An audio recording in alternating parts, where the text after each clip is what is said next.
Hey, what's up? Welcome back to my channel. I wanted to make a quick process video today about a recent cover that I illustrated for School Library Journal.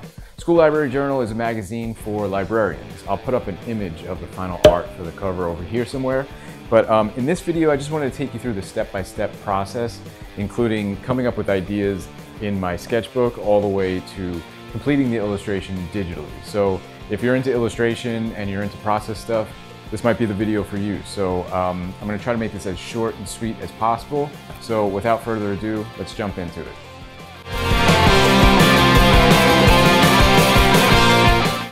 All right, so after I read the article, this is pretty much where I start. This is the sketchbook. I actually showed these 2 pages in my sketchbook tour video. I'll link that down below if I can remember. But this is what I do after I read the article and get the brief of the project. Pretty much this story was about bridging the gap between students in high school who aren't quite ready for college and how to get them better prepared to not only get into college, but to succeed in college. I sort of wanted to play with that idea of bridging the gap in some way. I started with just making some quick doodles and writing down some key words along the way.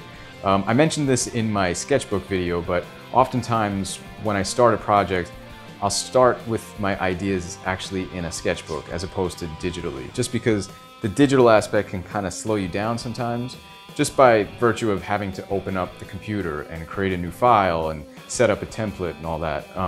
This is much more immediate for me. I just grab a pen or a pencil and open up my sketchbook and just start jotting immediately what comes to mind. And so oftentimes it's a mix of words and pictures. Like you can see here, I just wrote down some keywords: librarians, library, student, gap, space, jump, hop, research, computers, anything that came to mind as it pertained to students, school, and also somehow bridging a gap or taking a jump into that next level.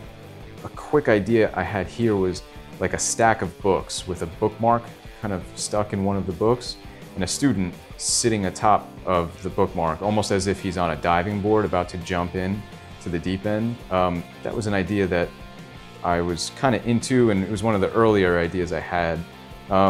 This is super rough as well, but here's an idea of a student. I had an idea that he was on like the floor on a laptop, kind of struggling to work on a research paper, for instance, and around him was an unfinished puzzle. So the research paper itself was sort of like represented as an undone puzzle. So he's trying, but there's sort of a gap in his knowledge, and he's struggling to put the pieces together. Essentially, that was the metaphor there. The rest of these are super rough. I don't know what I was doing here. I wanted an excuse to create some sort of like archery image just because I'm really into that lately, but couldn't figure out the metaphor there. So this is pretty much where it starts for me. After here, I'll bring it into the computer and finalize ideas and tighten them up. And those will be the ideas that I then send over to the art director. So we could take a look at that next.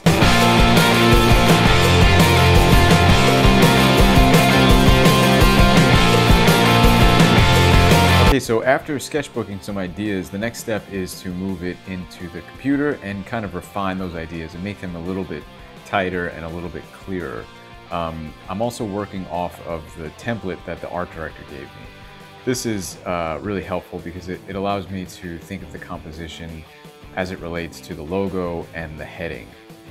These are essential pieces of the cover, so they're just as much a part of the composition as the drawing itself. So as you can see here, this is the puzzle idea I was trying to explain to you in that little scribble that I had earlier on. A little bit more refined, hopefully gave the art director a little bit clearer of an idea of what I was thinking.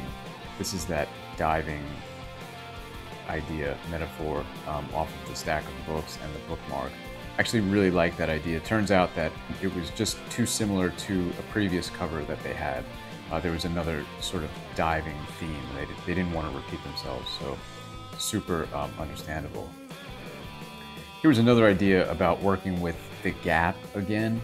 Just an idea of a student perhaps intimidated by the long shelving of a library and all the different books on there, but in between it is just this complete empty space. And that's maybe where the next step lies for her. So that was sort of a rough idea that I had, but compositionally I kind of like the way that negative space works, and I was excited to kind of build off of that.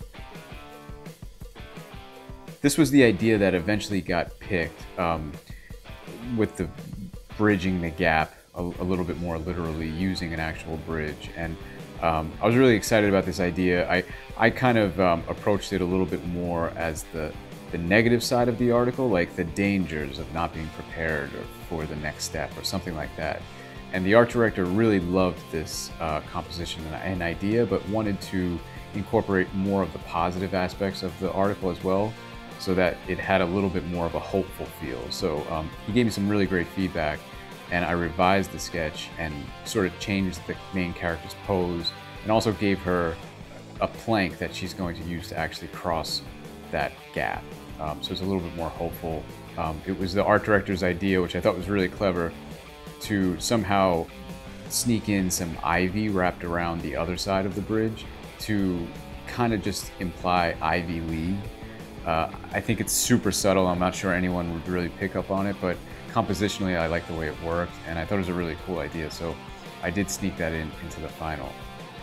This was another idea I had for a cover image, but we actually wound up using this for an interior full page for the inside of the article. So I was really excited about that, and I was really happy with the way that one came out as well. I kind of like the way this piece and the cover work together as almost a piece of sequential art.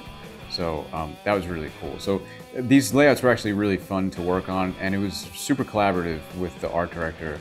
He had some really great feedback for me, and it really pushed me to create a stronger piece ultimately. And at this point, I was super happy to get started on the final art. So the rest of this video is just going to be pretty much like a time-lapse video of how this whole thing came together. These were hours upon hours, kind of just sped up here into like about a few seconds, but it's kind of fun to watch my process back this way, and hopefully it's somewhat interesting for you to see as well. So I hope you had fun watching this video. I'd like to do more videos like this of some of my more finished covers, and let me know down below if you're into this kind of thing and what you thought about it. And if you have any other questions, definitely leave them in the comments down below. I'd love to answer them. So until the next video, thanks for watching, and I'll see you next time.